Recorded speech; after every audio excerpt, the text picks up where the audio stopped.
I first met him around 2013 during his presidential campaign launch. I caught the political bug then. He urged us, the young people, to throw our hearts in the ring. I did. I ran for Migori County Governor during that time. I was unsuccessful, but it lit a fire that still burns. Unlike modern day politicians, Mr. Speaker, who mobilize their followers with tokens and money, Raila gave no handouts. People followed him naturally. They followed the force of his ideas, his sacrifice, and his belief that freedom was a sacred duty. When I later ran for Member of Parliament of Uriri, people told me that for you to get the ODM ticket, you had to pay money.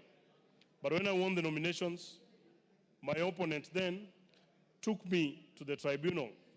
He called me a relatively unknown candidate and simply said, if you have won, you get the ticket. I didn't pay a coin. That was Raila. Fair, principled, and allergic to injustice, even in small things. We had our moments after the 2022 elections.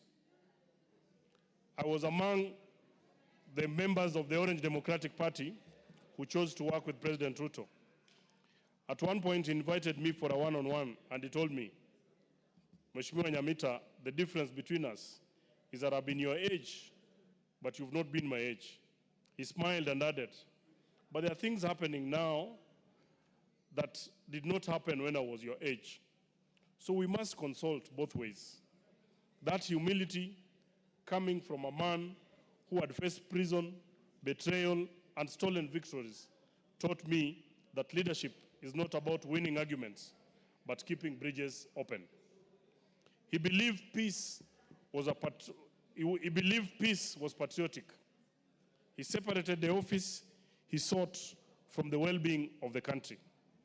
That is why, even when he believed his victory was stolen, he always made peace. He did it with Moi, he did it with Kibaki, with Uhuru, and even lately with Ruto. He understood that Kenya was always bigger than Raila Odinga. Mr.